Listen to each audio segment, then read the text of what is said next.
Welcome to the Wish I'd Known Then podcast, where we focus on how authors found success, looking at strategies that have taken them to the top of the bestseller charts, as well as what they've learned from their mistakes.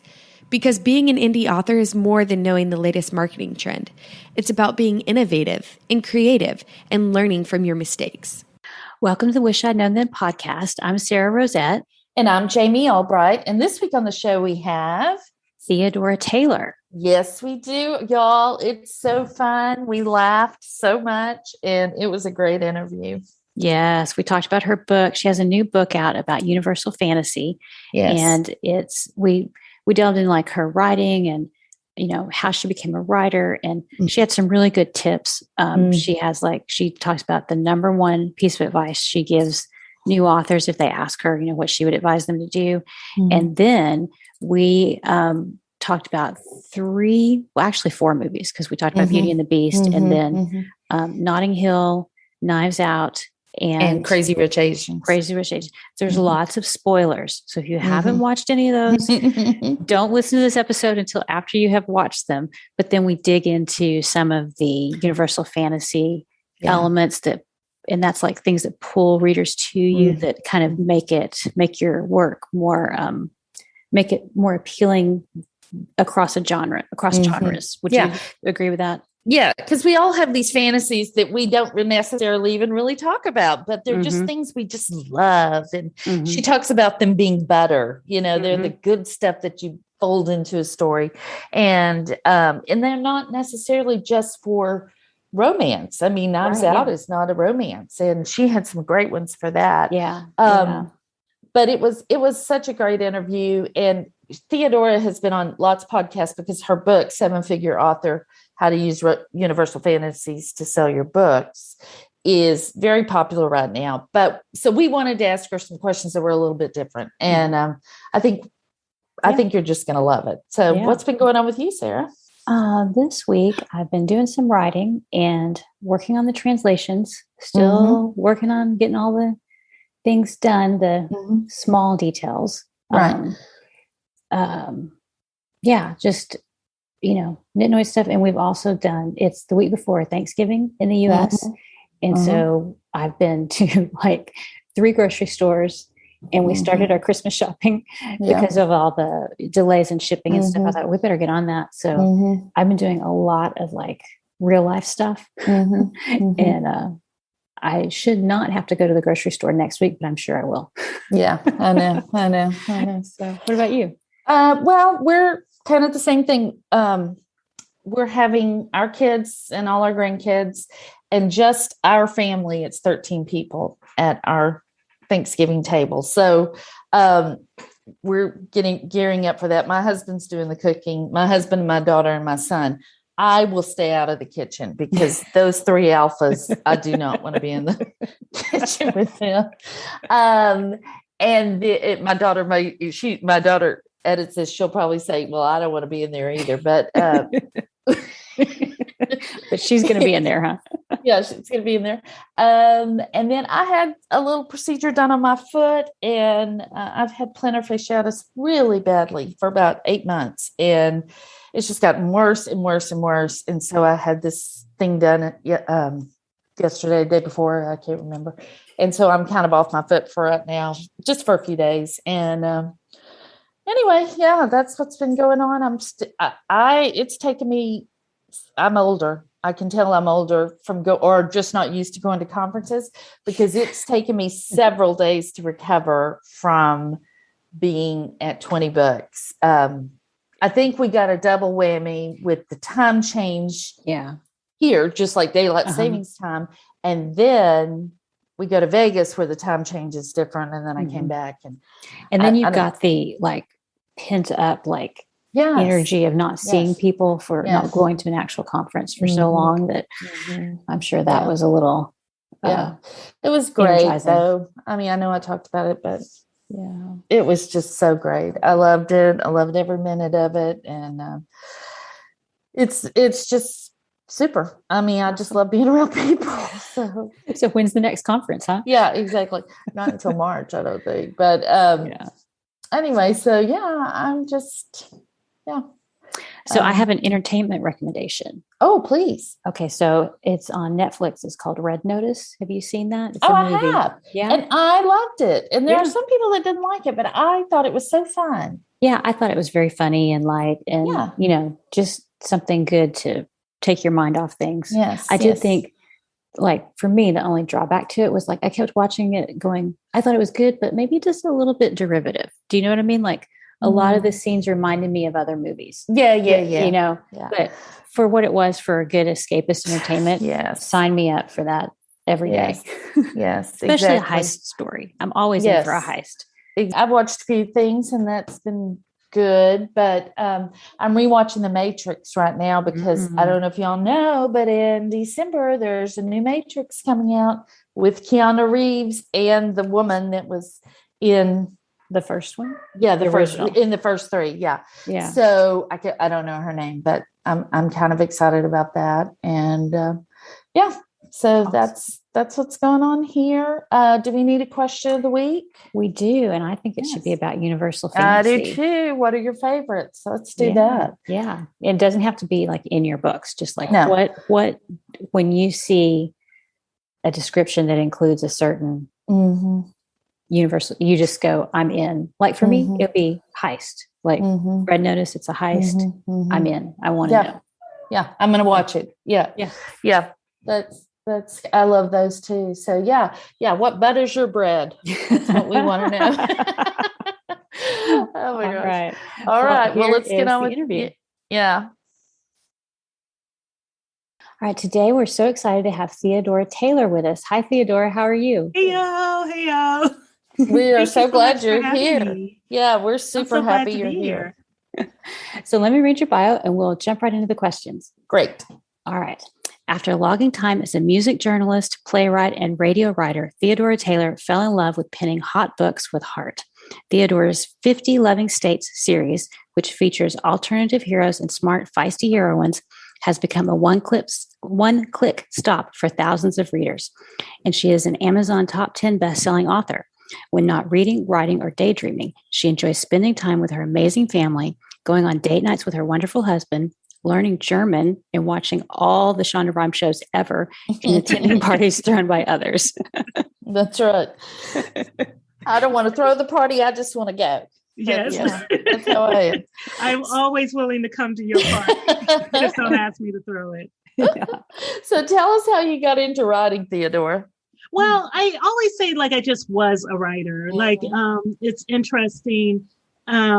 When I was in second grade, I went to a religious Lutheran high school, and we were given this assignment to do a story about a picture we received. And I received a Mr. Potato Head and a Mrs. Potato Head. And so I wrote a story about Mrs. Potato Head leaving Mr. Potato Head for a biker named Biff.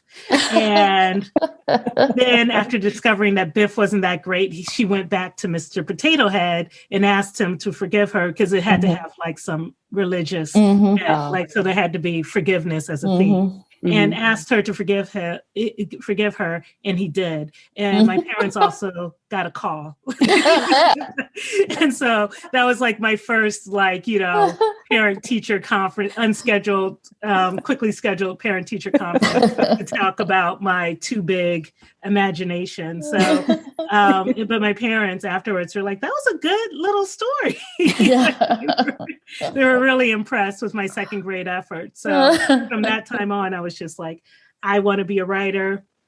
I thought, it's interesting. I did a bunch of other things in my early 20s. Then I came back to like, including like teaching abroad in Asia. And I came back to America and I became a music journalist. And then I went and got a degree in dramatic writing and became a playwright. I always joke because I just wasn't poor enough. I got my first job as a radio writer, which, was my first job making a living. Then I became women's fiction author under my real name. And then that kind of didn't pan out and I became a romance writer. So I always just say I was a writer since second grade, like romance, being a romance writer, that's the career that stuck. Right. But I knew kind of that I would be some kind of writer. That's awesome. I love that story. That's great. Yeah. I love that it started with Mr. and Mrs. Potato Head. I think that's awesome. And their marital issues. That story. The seed of romance was there. Well, what is your definition of success? The great thing about success, at least for me, and I'm sure for you, is that it keeps on changing. So, yes. When I was a starving playwright, obviously I was just kind of like, man, wouldn't it be nice to be able to pay my bills and to pay off these student loans and stuff like that. Yeah. And so after I started making a living and I had to leave radio writing because it was just any radio writer, every mom who used to be a radio writer has the exact same story. I got pregnant and realized I couldn't work those radio writer hours anymore. And I left. And so my original intention, especially with writing indie romance, was just to replace my radio writing income. And so it was just like, oh, that will make me a success. And then when I did that, I was like, oh, 6 figures. I just really want to become a 6-figure author. That will make me a success. And then after I started making 6 figures, it was like, oh man, I'd really like to onboard my husband to the business. Like some people call it retiring, but they work so hard. I call it onboarding your husband. And so that became my big goal. And I was able to do that in 2020. So now it's like, I'd love to become a 7-figure a year author. And I'm very, very interested to see what my definition of success will be after that. Yeah. So that's awesome. Yeah. Sara and I have talked about how lucky authors are that onboard their husbands into their business and stuff. However, we know that we would not be 2 of those authors. We love our husbands. We don't want to work with them. That's we just don't. So you kind of know. Yeah, you kind of know. Yeah. My husband's made it clear that and they're not interested in working with us either. Yeah. He's not. He's like, you go, girl. You're doing great, but don't ask me to run your ads, basically. Well, it's funny. The last time I talked to Sky, I was like, you have got to do like an onboarding. I'm sorry, Sky Warren, who is this really amazing author. And she runs this amazing conference called Romance Author Mastermind. And I was just kind of like, for all of us who have onboarded our husbands without a plan, I would love to see a workshop on that or even a panel, but then, like I will say with onboarding your husband, sometimes like the mystery kind of disappears from the relationship. Like they always know what you're doing. Yeah. And so we had to make a rule, like no business talk during lunch, no business talk after 8. We just like spend time with each other. We're 2 human beings who aren't working together. That's awesome. That's great. And that's a good rule because just owning your own business, you could talk about this for 24 hours, 24/7. So I think that's really wise. So what do you wish you'd known about writing and craft? I wish beforehand I was really like, oh man, I just want to be a good writer. I want to be a good writer. And for a while, because, you're in grad school and you're like paying a lot of money. So it's just like, you're a good writer and stuff like that. And I wish craft wise that I could have understood. It would have saved me a lot of anxiety if I had realized from the start, you're never a good writer. You're just becoming a better writer until the day you die. So when you look at it that way, it saves on anxiety, like that feeling like, oh, I'm not good enough. I'm not good enough. I'm not good enough. I wish I had known from the start that this is a long game, a long marathon of becoming better and better. Right. I think it takes the pressure off too. Yes. Yeah. It is like I look back at my first books and I'm not super excited about them. Some of the stuff I think, but if you look at it as a continuum, like you have to write those first books to get through that. Yeah. Yes. So like you have to be super grateful to that person because it's like, man, thank you for taking the chance and not knowing you didn't know what you didn't know. Didn't know. Yeah, exactly. Yeah. Like if I wrote like that now, I would be very upset. Right. When I went to my first critique group where they kicked my behind for 6 months, it was horrible. but good, but horrible because it was embarrassing. But there was another girl who started kind of at the same time as me. And I remember her saying, you just don't know what you don't know. Yes. And, finding it out, we both had started a little later in life writing, and we were both like, man, how did we not know this stuff? I mean, it was just like really eye-opening, but you don't know what you don't know. And I'm still finding that out. It's interesting because I think women really are kind of like, well, it's hard to have a growth mindset sometimes. Yes, like, it's like either I'm smart or I'm not smart, correct, or I'm a good writer or I'm not a good writer. And so when women, especially women writers, when we find out that thing that we didn't know, it makes us feel like, well, maybe there's something wrong with us, or maybe we're not as good of a writer as we thought we are. Whereas this is really, like you said, the process. Like, you're a baby writer, no matter what age you are, and then you become more and more adult writer, right? As you go along. Yes. But I think the mindset of just being better is so healthy, because also I think people who say, it's got to be perfect, or I need to be a great writer, it keeps them from publishing sometimes. And when really publishing a book that's just okay is part of the learning process. And that's how you get better, You got to fail. Like, it's funny toward the first part of my career, because my first book, I was very fortunate. It just earned me, like, it was funny because now I don't necessarily think it's that much money, but it earned me like 4 figures. And I thought that was amazing. Yeah, sure. Now I'd be like a little upset if it was a new release. It was 4 figures. But, back then I was really excited because it was my first book. And then 2 months later, like 4 figures landed in my bank account. I was just really happy about that. And I've lost the trail of my thought. Darn it. about being a perfect, putting out a okay book to learn. Yes. And that was one of the things, and so toward the first part of my career, I was really concerned, like, is this the book that's going to flop? Is this the book that's going to flop? And then finally a book flopped, and it was almost a relief, because it was just like, oh, hey, that's why this flopped.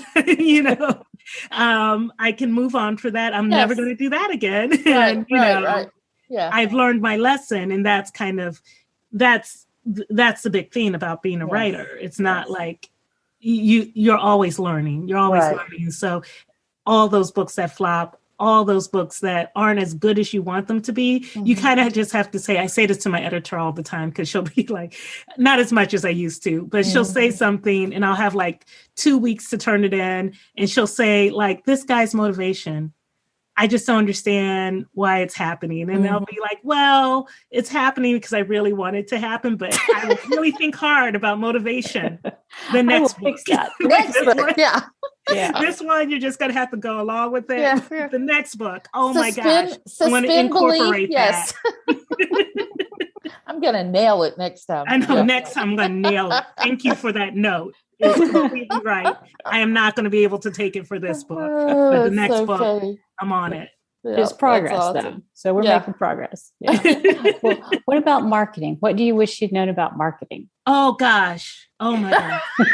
Everybody says this is the number one thing. Like, if people ask me for advice, I'm always just kind of like, number one thing, man, I wish I had set up my backlist to win from the front, from the start. Like, so, I talk about in the book, I'm a genre hopper, which is, not the wisest thing to do usually. And it's what it is, but not writing in series from the start, that's something I could have done. And so I wish I had learned that lesson just earlier on, because it would have saved the readers a lot of upset. It would have saved me a lot of upset. And I wouldn't have gotten so many angry emails about how long it was taking me to complete a series. But if I had it all over to do again, I would write in series for sure. Yeah. Very good. I think that's just so important, but it's hard too, because, you want to write what you want to write. I mean, I'm fortunate that what I want to write is in a series, but it's still hard for a lot of authors. And I get that. I think we all feel that pull, like, oh, new shiny, let me go check out this genre over here or this subgenre. That will treat me better than this book. That is putting me through the ringer. That book will treat me better than that other series. I know that series will be much nicer to me, but yeah. Well, do you have any suggestions? You said that about setting up your backlist to help your front list. Do you have anything that you do, like specifically to guide people into your newer books? So now I would say that I really, really think about the first in the series. Beforehand, even with series, I would say, I didn't do series, but I wouldn't really think about the first book in the series. Like it was more like if a book did really well, it would become a series, which is not a bad way to do it. But then when I started thinking in series, I would be like, oh, this is a series. And then in the third book, this really great story happens. And so then when I went to market it, you'd have a first in series. That was just okay. But like the second book or the third book got all these great reviews. And I had that problem where like the third book of my series would always have just way more reviews than the series starter. So one of the things that I would super duper suggest to anyone who is really wanting to set up their backlist so that it keeps on earning the money like an annuity. Hopefully I'm pronouncing that right. I'm a huge reader, so I'm always concerned that I don't hear a lot of Sounds words good to us. Like so that it's set up like an annuity. That it's just very, very easy. Like nowadays, and it's sad because I'm only in my 40s, but I think like if I'm setting up a series, how can I if someone else had to take this over from me, like all they have to do is keep on advertising that first in series so that people will have to read through. Just make it just super simple to earn money on your backlist. You don't want I finally did this thing with an orphan series. I had all these orphan standalones. So I made them into a series and, I Frankensteined it and it was fine, but it would have been better if I hadn't had the orphans and that I just if I had thought everything through as a series and that backlist would just kind of earn based on me advertising all of the first in series. Like that's a good business plan to go by if you can for an author. Right. Put them in a family instead of made them orphans. Yes, exactly. They'll just have this random idea. Like, it's like, how can I connect this random idea to somebody? I've done that. Now it's like, and that's the business in the author. Like, it's just kind of like, oh my gosh, I'm on the toilet. I'm taking a poop and this great idea came out to me. This great idea. And, you're just like, I gotta write this. And now it's like, I have that great toilet epiphany, but then I'm just like, how can I connect this to a series? How can I make this idea so good, this great idea so good that, it just keeps on selling and that there's 3 other books, minimum 2 or 3 other books connected to it. Yeah, that sounds great. And it simplifies marketing as well, because if you're focusing on your first books, whereas instead of trying to promote, however many you have in your backlist, then it helps kind of simplify things. And we need simplification. Absolutely. That's one of the weird things, because when you talk about things I didn't know as a baby writer, it's just kind of like, you kind of think of writers, it's just like, oh, you sit around and when inspiration hits, you just go and you write that draft and you send it off to New York. And they love it. To New York and they're just like, yay, you've written such a great thing. And now we're going to present it to the people and they'll just throw money at you. Yeah. And it's just like, that is really not the life of an indie writer. It's more like, oh, you get inspiration, you still get the inspiration and you still have ideas that you need to work on, but you're always just insanely busy. It never would have occurred to me when I innocently said, I'm going to write a romance novel. I'm going to see how it does indie wise, that I was setting myself up to be busier than most people ever imagine. Yeah. So anything you can do, like if you succeed at this, there's no such thing as someone who's very successful at indie writing, who's just like, I'm not that busy. Sure. Yeah. Yeah, it's not Only for the passive cable income, guy. right? No, it's not passive 4 hour income. window. I can do that. Yeah. No biggie. So if you are going to be a successful writer, you're going to be very busy. So you might as well make it easier for future you by setting things up so that you can advertise it easily. Yeah, very Good. smart. That's very smart. Very smart. Great advice. By the way, these questions are great. I had no idea that I had all these thoughts. Oh, there you all these things. It's just like, wow, I have a lot of thoughts about this. I had no idea. So thank you. So tell us what assumptions you had at the beginning of your writing career, and did they turn out right or wrong?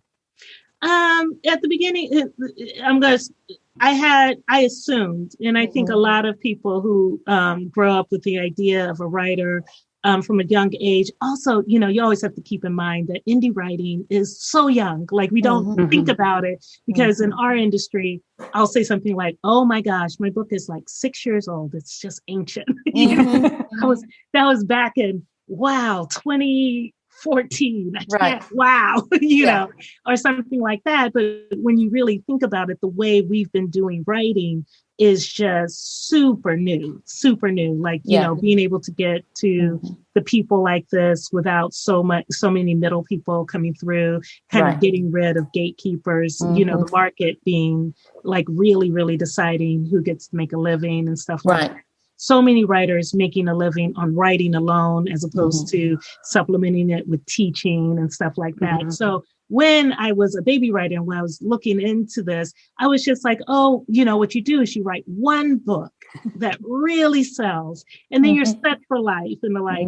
And one of the things that was really interesting to me, having done a traditional deal beforehand, is like you meet so many people and they have like these big books. They're all teaching, like, to supplement. Most of them are teaching to supplement their income. Like even people who've gotten movie deals, like, Toni Morrison, like, And so I thought, but, like growing up, it's just like, wow, I just want to write like a big, Alice Walker is my huge, huge hero. She wrote The Color Purple. It's like, I just want to write a big book like Color Purple, be set like Alice Walker.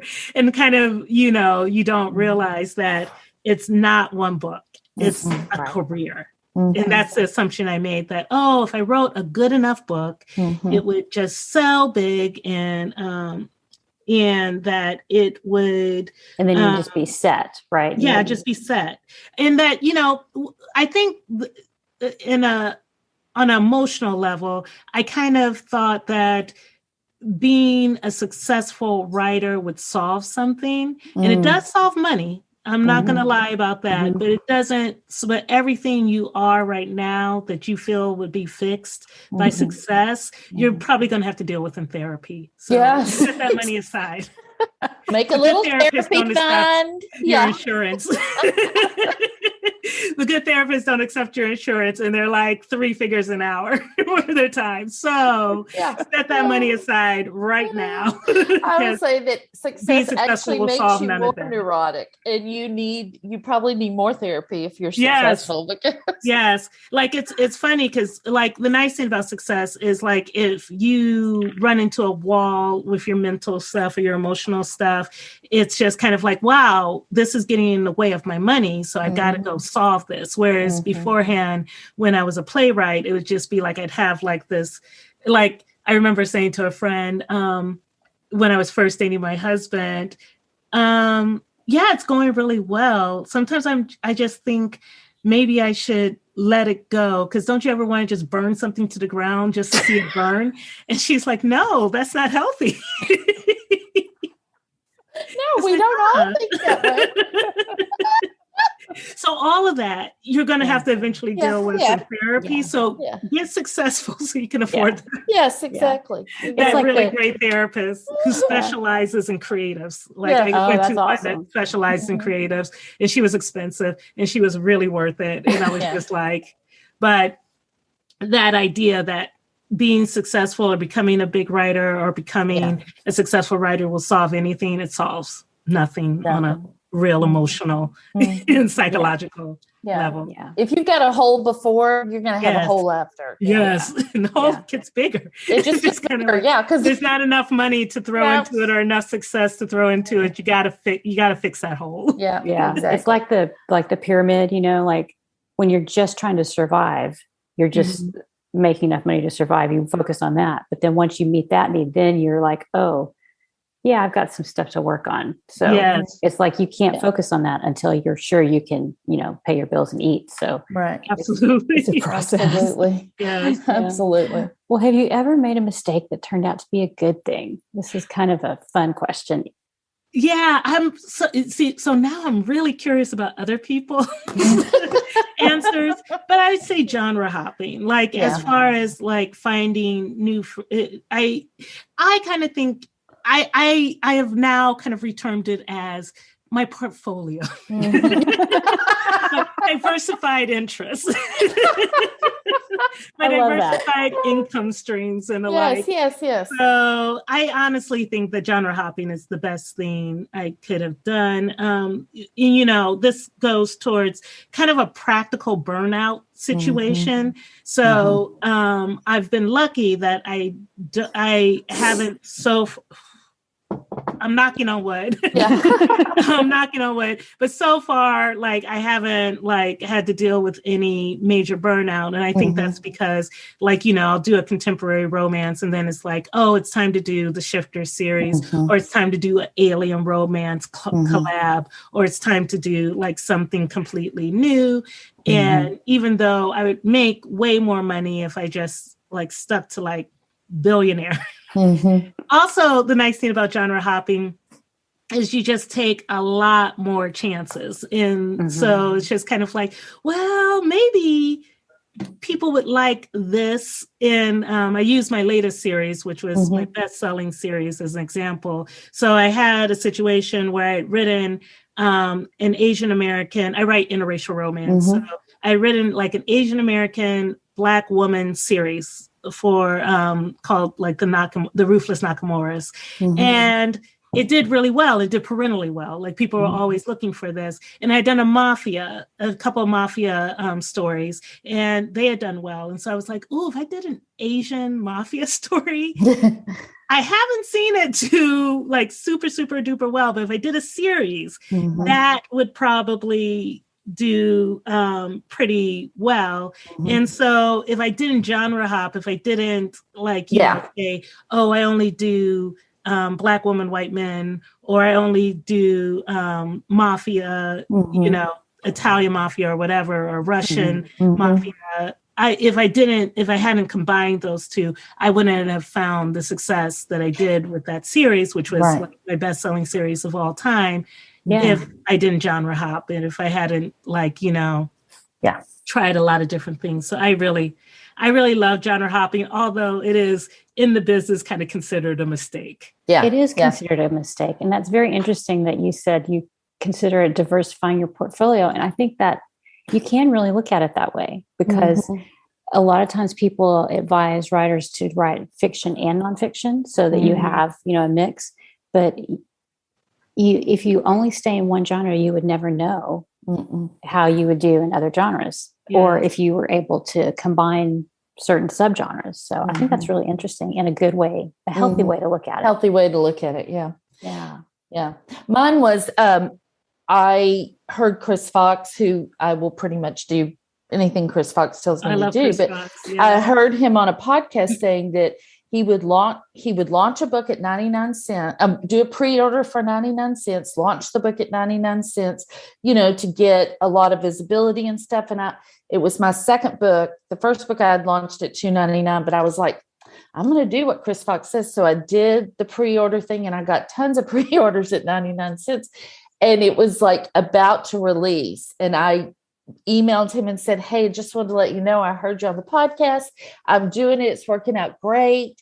And, for my second book, and he emailed back, and I still remember where I was when I got the email. And he said, I would never do that.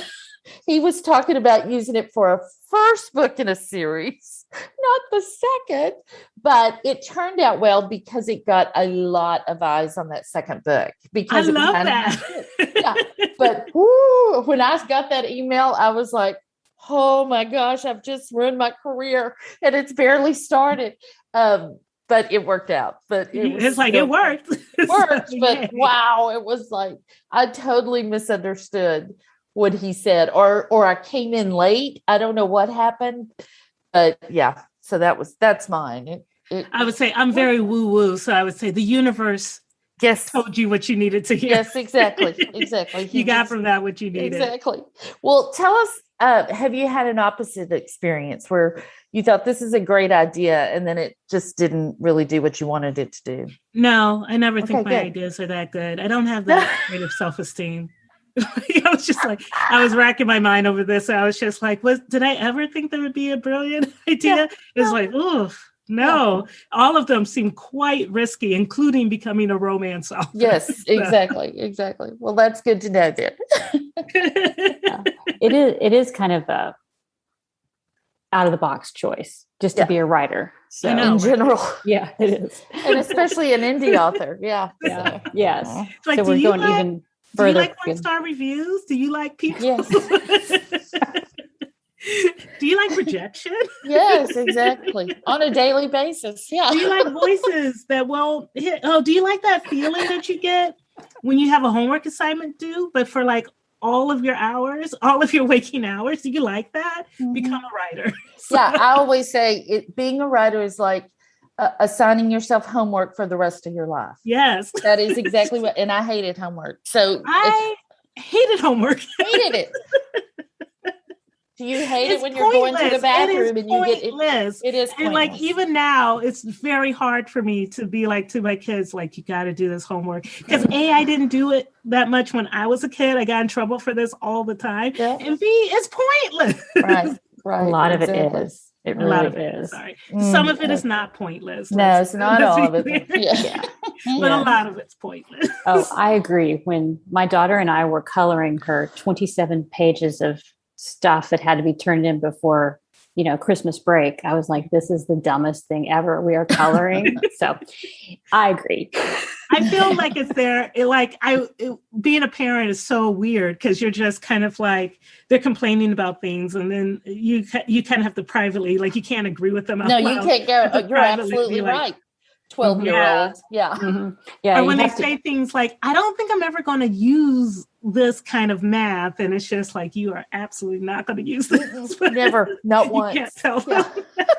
You learn to keep a really straight face. I know. And internalize all that. Yeah. I know. That's funny.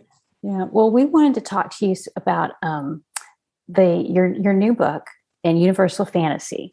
So can you kind of tell us a little bit, kind of give us the difference between what is Universal Fantasy, and then how is that different from Tropes? So Universal Fantasy, it's funny with the whole trope thing because it's just kind of like, trope really is great because it helps me define Universal Fantasy. So it's hard to define without trope. Without trope, I would just say Universal Fantasy, it's the reason your audience enjoys your books or your stories, or there's the reason audience enjoys stories. And as far as Universal Fantasy versus Tropes, it makes it a little easier to break Universal Fantasy down. If you think of like tropes are what the book is. So if you think of something like my favorite trope of all time, Beauty and the Beast, like, for when you say the trope Beauty and the Beast, all these things come to mind as to why you love this trope, why you're down for a Beauty and the Beast retelling in romance or whatever. And those reasons, all those reasons, that big list of reasons, each one of them is a universal fantasy. Okay. So trope is, what is it? Beauty and the Beast fantasy. And the universal fantasy is why that trope is good, or the reasons that people enjoy that trope. Right. Yeah. So let me real quick give the name of your book, since I didn't mention. I was going to say, It's 7-Figure Fiction: How to Use Universal Fantasy to Sell Your Books to Anyone.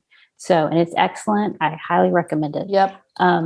So like, let's take Beauty and the Beast. We were going to do some kind of examples and kind of talk through some pop culture stuff that, because examples, help me figure things out. So like in Beauty and the Beast, there's like in your book, you talk about Beauty and the Beast and you kind of break down some of the tropes, some of the universal fantasies from that. So could you hit just a couple of those to kind of give examples of what those would be from Beauty and the Beast? Yes. So for Beauty and the Beast, it's just great because it's just kind of like so many good ones. It's like I could go on about Beauty and the Beast. In fact, I had to like stop at that list because I was like, I could go on. I could name some more, especially Disney's version of Beauty and the Beast, which was a seminal moment of my childhood. I can still remember like watching. There used to be this show called At the Movies with Siskel and Ebert. Yes. And Roger Ebert gave this like fangirl review for Beauty and the Beast. And I remember watching it at home on broadcast television and being like, oh, I should go see this movie. I like really want to go see this movie. And he said, oh, everyone gave it a standing ovation at the end of the movie. And it was like in Cannes or something like that. Like it was at a pretty, and he was just like, I just loved it. He gushed over it. And I went to see it. And it was just like one of the few times that a critic has been like, I've been like in agreement with. Yeah. Like it was just like, and I remember our whole movie theater, and it was interesting because I went to, I lived in a 99.9% Black neighborhood, went to 99.9% Black school, and we like stood up for this movie and clapped. We just really loved it. So it was a very seminal moment in my life to like go and see this. I remember, I can still see my little sister sitting next to me and us like saying, that was just so good afterwards and being really affected by it. But the original question was, what makes this what made everyone from Roger Ebert to like a little Black girl in Missouri be like, this movie is great. And, my number one thing is the provincial life, what I call the provincial life pull, which is like when you're pulled from your boring life or your ill-fitting life into another life that is like nothing you've ever known, that's full of discovery, sometimes adventure, like that. That fuels a lot of movies. Let's just say that, like a nice provincial life pull. And the other, there's so many in this movie, but fixing somebody with your love, like a fixer-upper. One of my favorite things from Beauty and the Beast, like she's literally, if he can get her to love her, or if she can get him to the point, fix him up to the point where he is lovable and deserving of love, then he will become a human again. So like the stakes are so high. And I'll do a third one just to please. With the rule of 3. And it's hard to cherry pick it's hard to pick like the favorite ones. But it's funny because the one that I think people are most surprised about in the book, that I put in the book, is servants who love to serve. Because I think we don't really talk about that much. It's like one of the best servants who love to serve. Examples in history. I mean, there's like Annie, and then there's like this, where they're like literally doing a song and dance before dinner. It's what makes all-inclusive resorts really great. Jamaica and Hawaii. Yes. Do the little dance beforehand. And it's just like, oh, we're not just happy to serve you. We're entertaining you. We're just so happy to be here. And I think there's like a real human fantasy about that, like, oh, people are actually happy to serve. Yeah, that's great. I remember in your RAM talk last year, you were talking about the fixer-upper, and you thought you were doing the fixer-upper with your husband, and you realized that you were the fixer-upper. Yeah. That was a fixer-upper. I'm like, I need a lot of maintenance. I might still me too. Well, when you said the servant thing, that even reminded me like Batman, Alfred. Yes. Alfred lives to, that's his entire goal in life. That's his only role is to serve Batman. And so it doesn't necessarily have to be in romance. It's all over. It's all over. It's all over. Trust. Yeah. And that's one of the points of your book is that it's not just in romance, that these are things that any genre you can use them to like increase the appeal of your book. So what it brought to mind to me was Downton Abbey. Not all the servants in Downton Abbey are like that, but there are some that, like the butler, I'm having mental block, I can't think of his name, but he just wants to help Lady Mary, and help her navigate life and stuff. So it's just, you can find them in everything genre. Which brings us to the next point, which we wanted you to tell us in Knives Out. What are the Knives Out? Yeah. Oh, so that's not a romance. That's a mystery and hilarious. So yeah. I will say that I cried a lot during this movie because I didn't see it until after Chris Plummer died. And then it was just, that's sad. Oh man. So it's just kind of like, but what a great, I don't know if it was his last movie, but it was the last movie that I think it's his last movie. I think so it's the last movie that I saw him in, and he had such a storied career. And so, first of all, Chris Plummer, that's not a universal fantasy, but just a personal one. That's it. Yeah. Having a great last movie, but I did think that toward the end, I was like, I after it rolled, I was just like, what an amazing legacy this actor has had. Just amazing. That's just a great movie to end on. And it's like, the last movie in many of our minds. So it's just kind of like Sound of Music to this. It's like, exactly. You lived. Good job. I think a lot of us want that. A lot of us creators are just like, man, good career, like legacy, things you'll remember forever. Knives Out, this huge franchise now. Yes. Really, really great. So, but that being said, here are the three I came up with for Knives Out. Rich kids get their comeuppance. So I hope this isn't insulting you, Jami or Sara. I don't know how you grew up, but I think we all have seen these situations where some rich kid who gets something that they don't really deserve because their parent is rich in the life. So this movie was slattered with the butter because it's just like all these horrible rich kids. That's what's going to happen. They ain't getting a dime. It's exactly. not going to be like. And there are so many horrible rich kids. We watch them on our reality shows all the time. And it's just kind of like, well, I think some of us do kind of have that fantasy, like, well, what would happen? And this is what made Schitt's Creek such an amazing television show. Yes. What would happen if these horrible kids just, didn't get the riches that they, for whatever reason, felt they were due just by the circumstances of their birth. And on the flip side of that is virtuosity wins. Like poor servant who is, kind of innocent and poor and always is just trying to do her best and kind of deserves the money. This person gets it. And, my grandma was a maid. Both my grandmas were maids. And this almost never happens. Exactly. Usually the horrible rich kids just get their inheritance. And even in the movie, I was just like, I don't know that she's going to be able to keep that. Like just like the little I know of inheritance law, like they would sue her into the ground. Yes, it exactly. doesn't matter if one of them murdered, straight up murdered. She's not going to get all that money. Like they were going to keep her in court for the rest of her life. But for the course of the movie, we can believe that the virtuous person won. And so that's really great universal fantasy. And the last but not least for those of us as we get older is grandma isn't useless. I love yes. where the old person who's being dismissed and ignored turns out to, oh, guys, we should have said spoiler alert. Yeah, we'll spoiler alert. We'll do spoiler alerts when we do the introduction. Yeah.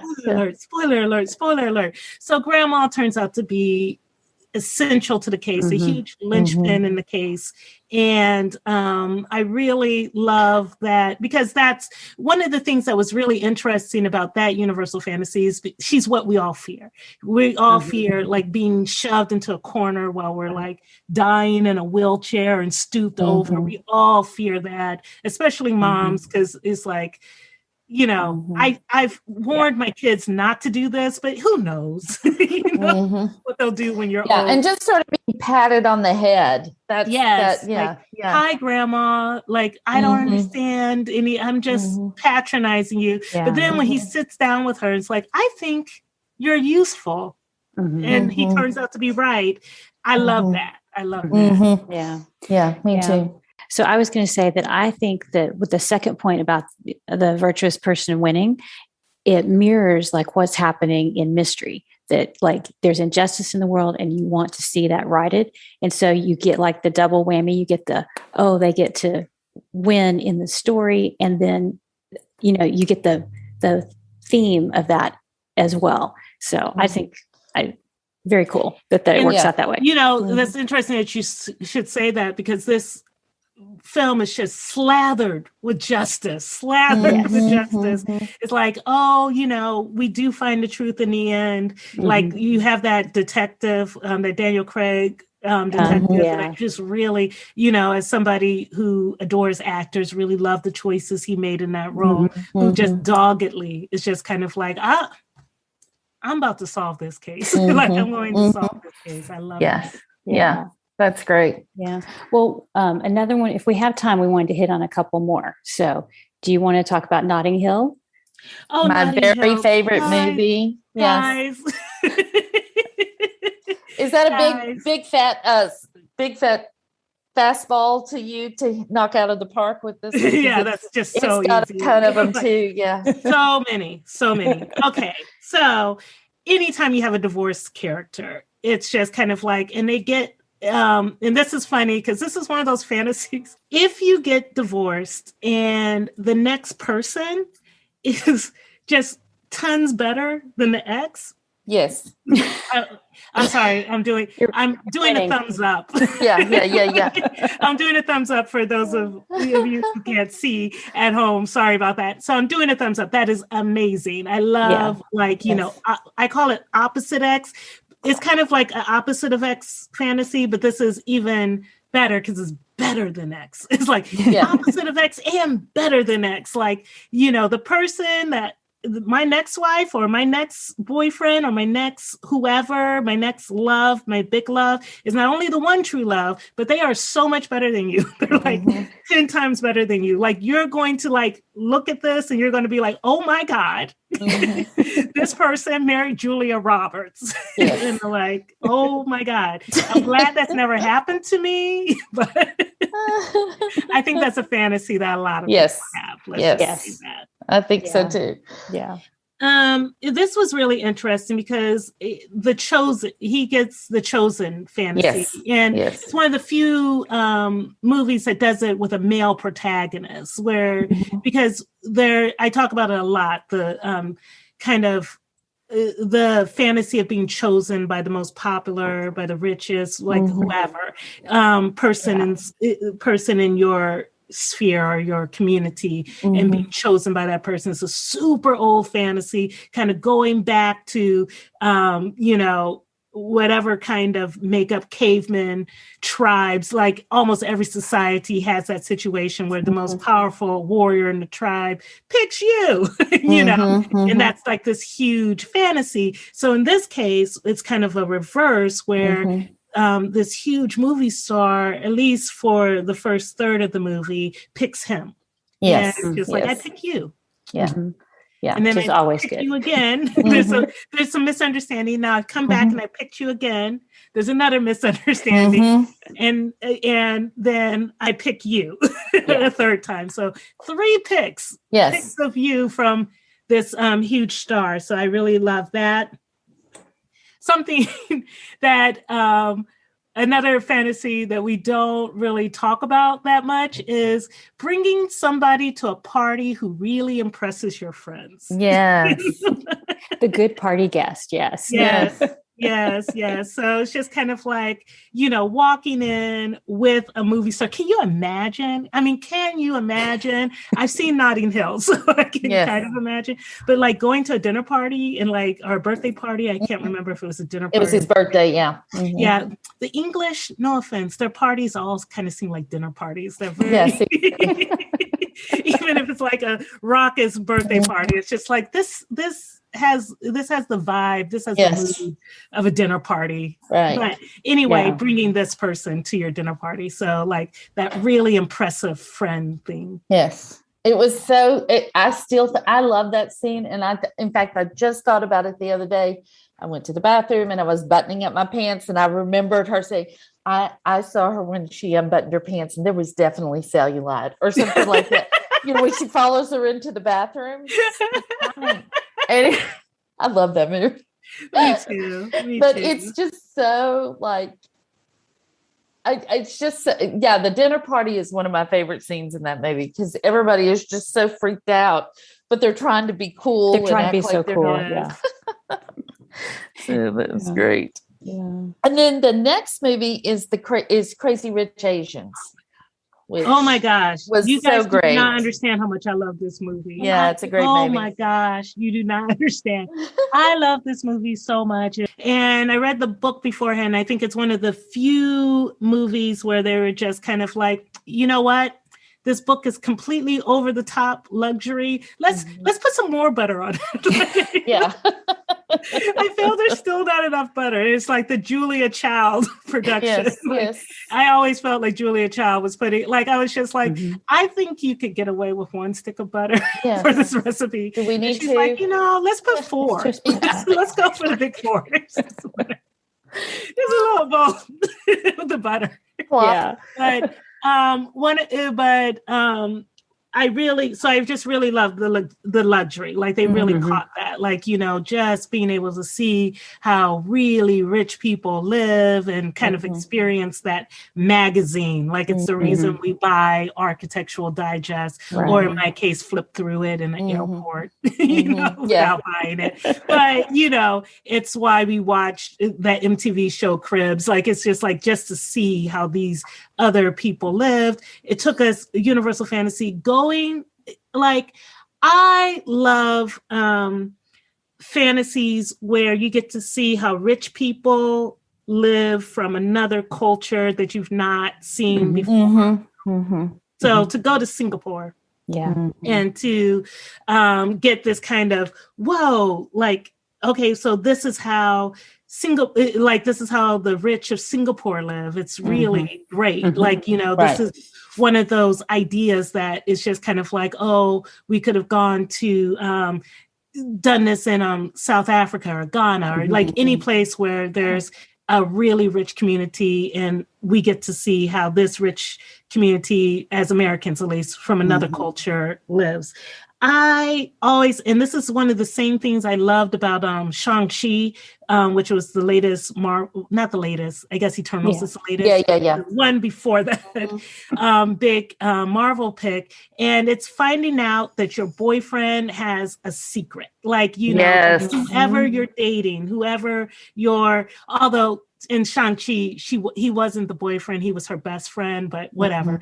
But like, in Shang-Chi, it turns out that this dude not only can fight like the Dickens, but that he has like a 6-pack ab. He has a 6-pack. Can you imagine? Yeah. Your best male friend. It's just like, oh my God, like you're this kick-ass martial artist. You'll do anything to protect me, and you have a 6-pack. I love surprises like that. So I love with this idea, like, oh, the guy you're dating isn't the guy you think. He has a secret. He's a prince. Like, this is really throughout time. Yeah. the guy you like has a secret or is richer than you think, is a prince, is something, has a secret identity. And then my favorite on a personal level in this film that we might not have thought of is winning over your mother-in-law. Yes. Winning over your future mother-in-law. My mother-in-law, kind of tolerated me. So the idea of not only being proven right and having her approval and that's a huge universal fantasy that a lot of us don't talk about, that a lot of us have, winning over the mother-in-law. And last but not least, and this is one of the changes from the book that I just really, really approved of in the movie, is getting the engagement and getting the proposal you deserve. I love that plain grovel proposal. I love you, do this with me. And then it leads right into the engagement party you deserve. I was just he takes her off the plane, and then there's this huge, again, spoiler alerts, there's this huge party waiting for her. And that's how the movie ends, with her getting the proposal and the engagement party on although, the LA person in me, I lived in LA at the time, was you could never do a rooftop party like that at the major hotel in under a half a day, get it all planned. Yeah. Just the coordination. They had caterers. I was who's catering this? Yes. How did you get this? Production wise, this would not happen, but fantasy wise, loved it. Yeah. Do you know that my realistic streak is how I really justify writing romance? Because so many people say romance is so unrealistic, but the fact that I'm so realistic and that I can suspend reality enough to write a romance, I feel like that totally justifies the fact if I'm peddling anything that is unrealistic, it's not really, because I know it does take more than a day to create something like that. Yes. No, it's funny because if you ever write military romance, if you do anything wrong, man, they will ding you. So I don't like to get that wrong, but every so once in a while, someone's just oh, you couldn't possibly get to that place, or you couldn't possibly plan that in that amount of time. And to be able to say, I know, but I want you guys to have that fantasy. That's right. Enjoy. Yes. Enjoy. Just suspend your disbelief. I'm aware. Yeah. Well, it's in mystery. Hilarious. It's the you have the little town that has 500 dead people in it because they keep finding the dead bodies. That's totally unrealistic. Yes. And you just have to say, as a writer, I was I just have to say that's okay. Right. Because my readers want to go there. They're willing to suspend their disbelief, and that's okay. And I will say, because of mysteries, I refuse to live in a small town. They're dangerous. They're very dangerous. Very dangerous. Well, I actually bit myself in the butt with my reality streak, because my bride, well, first of all, in this small town, all the brides run away. That, how is that realistic? But we suspend reality enough for that. But then when I went to write my next series, it was a professional football player, and I was I've got a rock star, a millionaire, a country music star, a child star in this town. I cannot add a professional football player. That's just too much. But what I realize now, I could have. Yes, I was going to say, why can't you? They would have totally gone with me. And I just was being so realistic that it would have been better if I'd put them in that small town. So, yeah. Well, it's just a suburb of LA, right? You just find all those people in suburbs of LA, it's a right? suburb of Austin.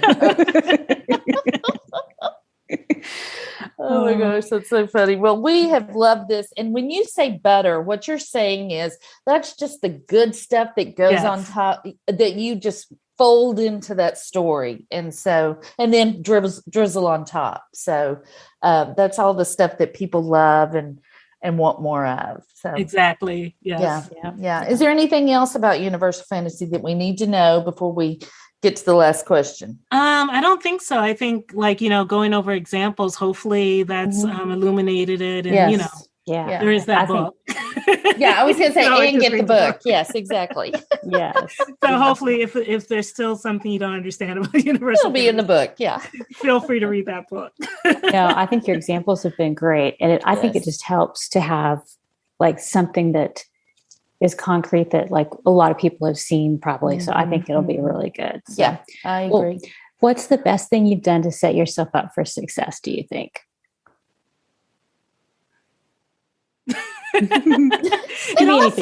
It's funny because so much of it seems like such an accident, like and so much of it I wouldn't do now. So I guess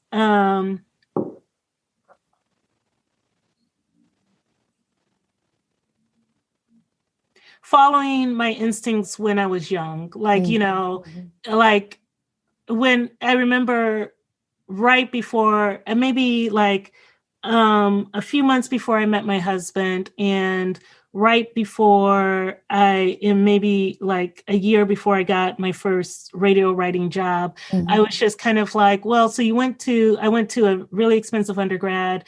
I then went to an expensive grad program and all these loans. I was just like, I then, kind of decide to become a playwright. And I was just like, why did you go to grad school? Why did you do this? Why didn't you just, I had a offer to go to University of Missouri, Columbia, full ride plus a stipend in their journalism program. And it's just kind of like, so I got very bitter about the choices I had made because I had this instinct that I really needed to get out of Missouri. I wanted to go to this all women's college. And for my undergrad. And then, for my grad school, I had written, while I was in Japan, I had written like a script in Japan. And it was just this instinct, like this youthful instinct to do this. And I just really followed my instincts. One of the things that, and I followed my intuition and I followed my interest, what I was interested in. And so I did kind of have this list, like after I graduated with an English major, I promised my parents that I would pursue law. That's what you tell them when you call them and say, I'm going to be an English major. Yeah. They're very concerned. You're like, don't worry, I'll go to law school after this. Yes. And I tried. I remember bringing the LSAT, the LSAT book to Japan with me to study from it. I just never got around to it. And then it was just kind of like, I really thought when I applied to CMU for grad school, Carnegie Mellon for grad school, that if I took this path, that I could be happy and that it would be a career that I would enjoy. And I was pretty wrong about the screenwriting half because I studied dramatic writing with a plan to become a screenwriter. But it turned out that I really liked playwriting. And it turned out that, I got to LA to find out that I really liked playwriting. So that was a weird move. But it's just like by following my interests, I kind of ended up where I needed to be. Because when I think about the fact this in November, I think maybe 2 days ago was like my publishing anniversary of my first indie book. And I was just like, well, maybe I could write romance. Like, I really like reading it. So maybe I could write it. And I put it out there and I followed my interests. And I've been here for 10 years now. And I just really, when I look back at it, I'm just happy that I honored myself and I honored my intuition and I didn't necessarily listen to all the adults in my life. I love that. I love that. And it certainly paid off for you. Even your genre hopping you've made it work for you. So I think that's awesome. Oh, thank you. Thank you. Yeah. This has been so great. We've loved having you on. So much fun, guys. Thank you for having me. You're welcome. Please tell everyone where they can find you and your books. We would love for them to find you. Well, wherever books are sold, just absolutely. Theodora Taylor, if you're interested in my romance, 7-figure fiction.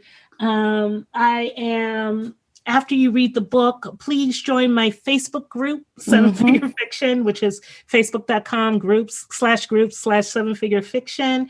You can also find me at sevenfigurefiction.com and sign up for my Substack if you want more examples of, universal fantasy. So, all right. Awesome. That is terrific. Thank you so much. Thank you so much. This has been great. Thanks for being here. And this was so much fun. Thank you again. Yeah, you're welcome. We're glad to have you. And we'll have all the links at wishidknowthenpodcast.com. And thanks to Alexa Larberg for editing and producing the podcast. And we'll see y'all next week. Thanks for listening to the Wish I'd Known Then podcast. We hope this episode inspired you, empowered you, and made you laugh a little bit too. If you loved it, tell your friends about it. And if you feel so inclined, leave us a review. We look forward to being with you again next week.